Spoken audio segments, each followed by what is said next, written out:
It begins, as nightmares often do, in a place of calculated reason. It does not erupt from a dark forest or a haunted house, but from the sterile, fluorescent-lit corridors of academia. In the basement of Jordan Hall at Stanford University, a space once reserved for storage and quiet study, an entity was conceived. It was not born of flesh and blood, but of hypothesis and ambition. It was a psychological experiment, but it would soon become something more.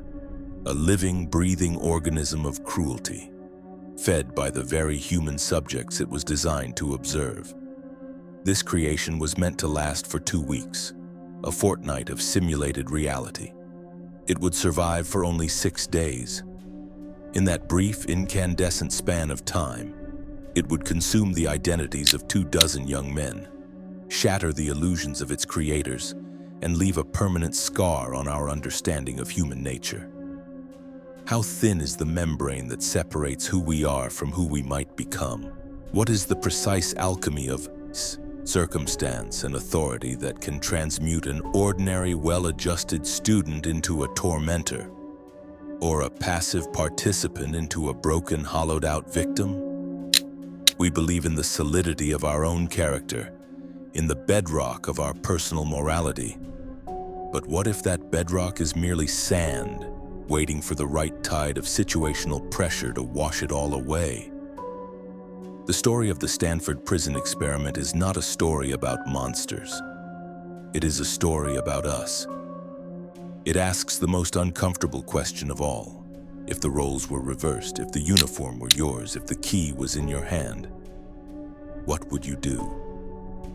Before the first simulated cell door ever clanged shut, the final tally was already written in the language of psychological trauma. 24 volunteers deemed mentally fit and physically healthy would enter this manufactured world. They were divided by the flip of a coin into 2 groups: prisoners and guards. Within less than a week, this arbitrary division would become an absolute reality, a chasm of power and suffering carved into the basement floor. The experiment was designed to observe the psychology of prison life, but it became a prison itself, trapping not only the subjects, but the researchers in its suffocating logic. This is the forensic accounting of that failure, a journey into the heart of a darkness that was not discovered but meticulously constructed. The entity's genesis lay in the mind of Philip Zimbardo, a professor of psychology at Stanford whose academic interests were drawn to the darker currents of human social behavior. He was fascinated by the power of de-individuation, the process by which a person submerged in a group or a role loses their sense of self and their accompanying moral restraint. The late 1960s and early 1970s provided a fertile, turbulent ground for such questions. The nation was grappling with the Vietnam War, student protests, and a profound questioning of authority. More pointedly, the headlines were filled with news of brutal prison riots, most notably at Attica and San Quentin. The prevailing question was a simple one. Were prisons violent because they were filled with violent people? Or did the prison environment itself create the violence? Zimbardo's experiment was designed to answer this dispositive question by isolating the variable. He would take good people and put them in an evil place. The experiment needed a body, a physical vessel for the psychological drama it would contain. Zimbardo and his team of graduate students found it in the basement of the university's psychology building. With methodical precision, they transformed a drab corridor into a plausible facsimile of a prison block. They were not merely setting a stage, they were building a machine designed to strip away identity. Temporary walls were erected, creating 3 small, barren cells. The doors were removed from laboratory closets and fitted with steel bars and identification numbers. At one end of the hall, a small unlit closet was designated as the site for solitary confinement. It was called the Hole. This space, no larger than a broom cupboard, would become a potent instrument of psychological control.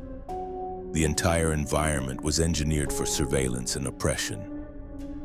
The researchers installed concealed microphones and cameras to capture every interaction, every whisper, every sob. There were no windows to the outside world, no clocks to mark the passage of time.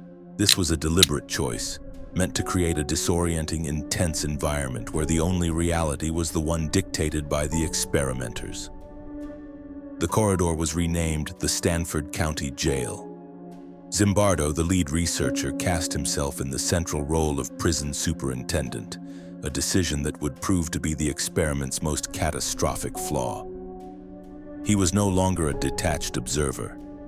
He was a part of the system he had created, his objectivity an early and silent casualty. The first signs of the experiment's insidious power appeared before the subjects even arrived. A simple advertisement was placed in a local newspaper, calling for male college students to participate in a psychological study of prison life for the sum of $15 per day. Over 70 applicants responded. Each was subjected to a battery of psychological tests and interviews, designed to weed out anyone with pre-existing mental health issues, criminal backgrounds, or antisocial tendencies.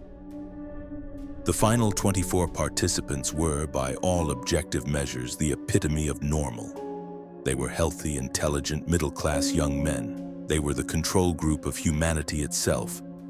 The random flip of a coin sealed their fate. Half were assigned to be guards, half to be prisoners. This moment of pure chance was the first act of arbitrary power, a quiet prelude to the chaos that would follow. The enabling conditions for the nightmare were now all in place. The institutional authority of Stanford University lent a powerful veneer of legitimacy to the proceedings. The participants, conditioned to respect academic research, were predisposed to comply. Zimbardo's dual role created a fatal conflict of interest, blurring the lines between scientific inquiry and institutional management. His goal shifted subtly from observing behavior to maintaining the stability of his prison. Furthermore, the ethical oversight of the era was far less stringent than today's standards. The experiment was approved, but the mechanism for stopping it if things went wrong was ill-defined and ultimately rested with the very person whose judgment was becoming compromised. The stage was set, the actors chosen, and the moral safeguards were already failing. The escalation began with a calculated act of public humiliation. On a quiet Sunday morning, the students assigned the role of prisoner were unexpectedly arrested at their homes by actual officers from the Palo Alto Police Department who had agreed to cooperate with the study. They were charged with armed robbery, read their rights, handcuffed, and driven to the police station in the back of a squad car. This was not a gentle induction. It was a shocking, disorienting display of state power designed to instill an immediate sense of helplessness and fear. At the station, they were fingerprinted and booked, their abstract participation in an experiment suddenly becoming terrifyingly real. From the police station, they were blindfolded and transported to the basement of Jordan Hall. Here, the process of dehumanization became systematic and absolute. The prisoners were stripped naked and sprayed with a delousing agent, a procedure meant to convey contamination and degradation. Their personal belongings were confiscated. They were issued ill-fitting smocks or dresses with no underwear. A design choice meant to force them into unfamiliar, effeminate postures and foster a sense of emasculation. Heavy chain was locked around one ankle, a constant physical reminder of their imprisonment. On their heads, they wore nylon stocking caps meant to simulate the shaved heads of military recruits, further erasing their individuality. From that moment on, their names were forbidden. They were to be referred to only by the number sewn onto their smock.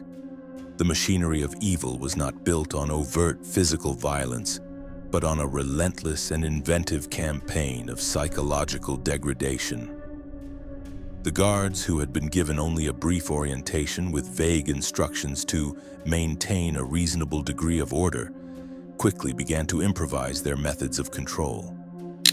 they were given symbols of power: khaki uniforms, reflective sunglasses that prevented eye contact and created an unnerving anonymity, and wooden batons which they were forbidden from using as weapons, but which they immediately began to tap menacingly against their hands and the cell bars. Their 8-hour shifts became platforms for asserting dominance. The routine of the prison was centered on the count. Several times a day, and often in the middle of the night, prisoners were awakened by shrieking whistles and forced to line up and recite their numbers. These counts started as simple administrative procedures but quickly devolved into extended rituals of harassment.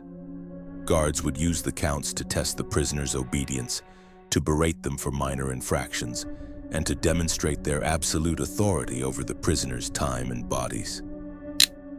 Push-ups became a common form of punishment, a simple exercise twisted into a tool of humiliation. Guards would step on the prisoners' backs as they struggled or force others to sit on them. The arbitrary nature of the punishment was key.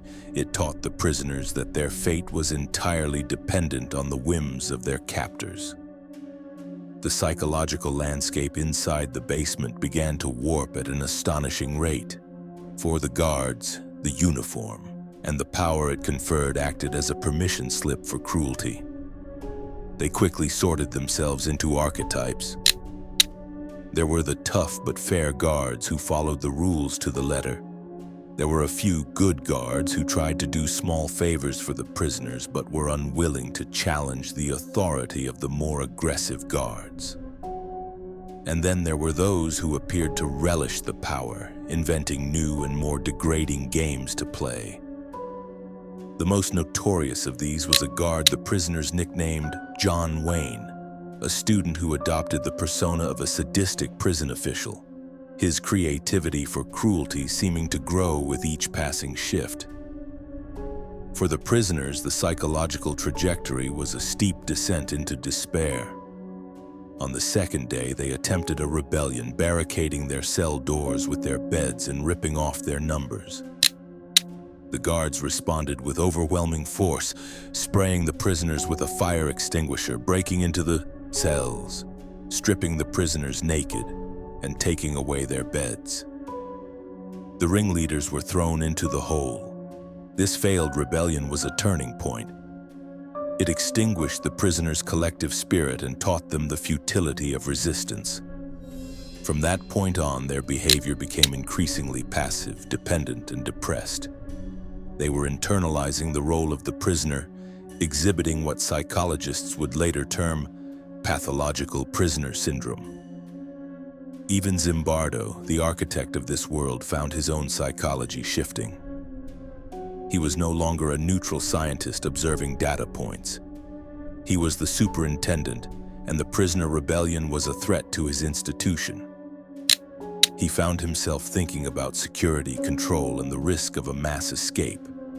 When a rumor circulated that the first prisoner who had been released after an emotional breakdown was planning to return with friends to liberate the facility, Zimbardo's response was not to analyze the paranoia of his subjects, but to experience it himself. He moved the entire prison to another floor and sat waiting for an attack that never came. He was no longer running an experiment. The experiment was running him. There were moments when the horror almost surfaced, when the outside world brushed against the hermetically sealed reality of the basement and threatened to break the spell. On visiting day, parents were brought in to see their sons. They were made to wait under supervision and were only allowed to see the prisoners for a short time after the boys had been cleaned up and fed. Many parents were visibly disturbed by the vacant, exhausted state of their sons, yet when they raised concerns, Zimbardo and his staff skillfully managed them, reassuring them that everything was under control and that their sons were fine. The parents, intimidated by the authority of Stanford and the confidence of the researchers, acquiesced. Another near discovery came in the form of a Catholic priest who had been a prison chaplain. Zimbardo invited him to evaluate the realism of the simulation. The priest interviewed each prisoner, and in a surreal blurring of lines, he began counseling them on how to get a lawyer to get them out of the Stanford County Jail. He treated their predicament not as a simulation, but as a genuine incarceration. When one prisoner, number 819, broke down sobbing, the priest's presence only intensified the boy's distress. Instead of seeing this as a sign that the experiment had gone too far, Zimbardo and his team saw it as a validation of their prison's realism. The most tragic of these near misses involved prisoner number 8612. Less than 36 hours into the experiment, he began to suffer from acute emotional disturbance, disorganized thinking, crying, and rage. He begged to be released. Initially, Zimbardo and his staff believed he was faking it, trying to game the system. They offered him a deal to become an informant, which he refused. It was only when his breakdown became undeniable, his rage turning into hysterical sobbing, that they finally released him. The system's first instinct was not to protect the participant, but to protect itself. The experiment had developed its own prime directive: survival. The well-being of the individuals within it had become a secondary concern. By the 4th and 5th days, the experiment reached its zenith of horror. The prison was now a fully functioning ecosystem of abuse, operating on a 24-hour cycle of degradation. The inventive cruelty of the guards had escalated. They forced prisoners to clean toilets with their bare hands. They withheld food as punishment and used it as a tool to reward informers, successfully breaking any remaining solidarity among the prisoners. The privilege of using the toilet was revoked after a 10 p.m. lockdown, forcing prisoners to urinate and defecate in a bucket inside their small shared cells. The stench of sweat, urine, and despair filled the corridor. The psychological torment became more elaborate. In one infamous incident, guards, trying to quell a new prisoner's defiance, forced the other prisoners to chant that he was a bad prisoner. They made them repeat it over and over, turning the collective against the individual. In the middle of the night, they woke the prisoners and forced them to engage in exercises that simulated sodomy, a clear act of sexual humiliation designed to shatter their sense of manhood and dignity. The line between role-playing and genuine abuse had not just been crossed, it had been obliterated. The guards were no longer students playing a part, they were guards. The prisoners were no longer volunteers in a study, they were prisoners trapped in a cycle of learned helplessness. The invisible victims of this process were not just statistics in a study, they were young men whose sense of self was being systematically dismantled. Prisoner number 819, who had replaced an earlier released subject, saw the priest and broke down. He was distraught, crying uncontrollably. The researchers moved him to a quiet room, but he refused to leave, insisting he had to go back because the other prisoners had labeled him a bad prisoner. Zimbardo intervened, trying to remind him of his real name and identity. But the boy was lost in the role. He screamed, "I am the 819." It was a chilling testament to the experiment's power to overwrite personality. He had forgotten who he was outside the walls of the basement prison. The society that looked away was, in this case, a society of experts. Zimbardo's own research team, comprised of graduate students in psychology, were direct witnesses to the escalating abuse. They watched the surveillance tapes. They logged the incidents. Yet they too were caught in the situational vortex. They adopted their own roles as wardens and administrators, their scientific curiosity morphing into complicity. Their job was to keep the prison running, and they did it effectively. They were the enablers, the functionaries in the machinery of evil they were supposed to be studying. The experiment demonstrated not only how situations can corrupt individuals with power, but also how they can silence and neutralize those who stand by and watch. The entire academic bubble of Jordan Hall had become a closed moral universe, with its own logic and its own justifications. The first cracks in this universe appeared not from within, but from without. The primary external pressure came from a single crucial source. Christina Masloch, a recent Stanford PhD and a fellow psychologist who was dating Zimbardo at the time. She was not part of the core research team and had been away for the first few days of the experiment. When she arrived on the evening of the 5th day to conduct some interviews, she was given a tour of the facility. What she saw horrified her. She witnessed the guards in the middle of the night leading a line of prisoners to the bathroom. The prisoners were chained together at the ankles, their hands on each other's shoulders with paper bags over their heads. The internal pressures were also reaching a breaking point. The experiment was becoming unsustainable. The prisoners were deteriorating rapidly, showing clear signs of severe emotional distress. Some of the guards were becoming more aggressive, while others were showing signs of strain from the role. Zimbardo himself was sleeping in his office, completely consumed by his role as superintendent, his health and judgment visibly fraying. The entity he had created was beginning to devour its creator. The sheer logistical and emotional effort of maintaining the 24/7 simulation was exhausting everyone involved. The experiment was spiraling out of control, fueled by its own dark momentum. The breakthrough, the moment the spell was finally broken, was a direct result of Maslach's intervention. After witnessing the chain of bag-headed prisoners, she was deeply shaken. Later that evening, she confronted Zimbardo. She challenged him on ethical and moral grounds, telling him that what he was doing to these young men was terrible. Her emotional and professional outrage provided the critical outside perspective that had been missing. For 5 days, everyone inside the experiment, Zimbardo, his staff, the guards, and the prisoners, had been breathing the same toxic air, their perceptions warped by the situation.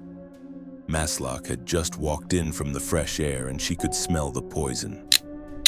Her challenge forced Zimbardo to step outside his role as superintendent and see the experiment through her eyes, the eyes of a horrified observer. It was this confrontation that finally pierced his situational blindness. The raid on the Stanford County Jail was not conducted by police but by its own creator. Prompted by Maslach's powerful ethical objections, Zimbardo made the decision to terminate the experiment prematurely. The following morning, on only the 6th day of a planned 14-day study, he gathered all the participants together and announced that it was over. The revelation was met with a bizarre mix of reactions. The prisoners were overcome with relief, disbelief, and joy. The guards, however, were largely disappointed. They felt the experiment was just getting interesting. Some were angry that it was being shut down. Their immersion in the role had been so complete that they regretted the loss of their power. The sudden collapse of the artificial reality left everyone disoriented, standing in the harsh light of what they had just done and what had been done to them. The accounting began immediately. A series of intensive debriefing sessions were held over the next several hours and then for days and weeks to follow. For the first time, prisoners and guards sat in a room together as equals, as the students they once were. The raw emotions poured out. Prisoners spoke of their profound sense of helplessness, fear, and the rage they had suppressed. Guards tried to explain their actions, some expressing remorse and confusion, others attempting to justify their behavior as simply playing a role. Zimbardo and his team began the process of cataloging the psychological carnage, sifting through hours of video footage, questionnaires, and anecdotal observations. The sheer volume of data confirmed their hypothesis with terrifying clarity. The situation had triumphed over the individual. There was no formal trial for the abuses committed in the basement of Jordan Hall. The reckoning was an intellectual and ethical one, played out in the court of public and academic opinion. Zimbardo published his findings, which became an instant sensation. The Stanford Prison Experiment became one of the most famous studies in the history of psychology, a powerful narrative-driven demonstration of the Lucifer effect, the process by which good people can be seduced into doing evil. It was cited in textbooks, taught in introductory psychology courses, and used to explain real-world atrocities from the Holocaust to the abuses at Abu Ghraib prison in Iraq. Zimbardo himself became a prominent public intellectual, a leading voice on the power of the situation. But this fame was accompanied by a fierce and enduring controversy. Critics began to question the experiment's methodology. They pointed to the issue of demand characteristics, arguing that the participants were simply acting out the roles they believed the experimenters wanted to see. Zimbardo's pre-experiment orientation for the guards, in which he used the language of power and control, was seen as evidence that he had not merely observed the behavior, but had actively encouraged it. The lack of a true control group, the small sample size, and Zimbardo's own compromising dual role were all cited as fatal scientific flaws. The reckoning was therefore incomplete. Was this a landmark scientific experiment or a brilliantly executed piece of academic theater? For the survivors, the 24 young men who had volunteered for a summer psychology study, the legacy was complex and personal. For many of the prisoners, the experience left lasting emotional scars, a newfound distrust of authority, and a painful awareness of their own vulnerability. For the guards, the legacy was perhaps even more unsettling. They were forced to live with the knowledge of their own capacity for cruelty, to reconcile the person they believed they were with the person they had become in that basement. The experiment became a dark chapter in their biographies, a 6-day period that, for many, would cast a shadow over a lifetime. There was no deliberate cover-up of the events, but there was a fierce, decades-long defense of the experiment's conclusions by Zimbardo and his supporters. The primary failure was not one of concealment, but of foresight and ethics. The failure to adequately protect the participants from psychological harm became a cornerstone case in the development of modern institutional review boards and stricter ethical guidelines for human subject research. The experiment's greatest failure, its descent into abuse, inadvertently led to systemic improvements designed to prevent such a thing from ever happening again.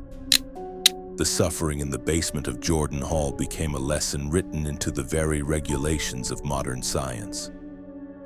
The cultural legacy of the Stanford Prison Experiment is immense and undeniable. It has transcended the confines of academia to become a powerful cultural myth, a shorthand for the corrupting nature of power. It has been the subject of multiple documentaries and 2 feature films, each retelling the story for a new generation. It serves as a permanent cautionary tale, a dark mirror held up to any institution that relies on a power imbalance, from corporations and governments to the military and law enforcement. Yet, as its scientific validity has been increasingly challenged, its legacy has become more complicated. It exists in a liminal space between scientific fact and potent parable, its power stemming less from its data and more from the terrifying story it tells about the human condition. What then is the concluding moral of this story? The experiment, for all its flaws, revealed a profound and disturbing truth about the fragility of human morality. It demonstrated that the lines between good and evil are not fixed, but are permeable and subject to the pressures of the situations we inhabit. The evil that emerged in that basement was not imported by monsters. It was cultivated in ordinary people by a system that gave them permission to be cruel.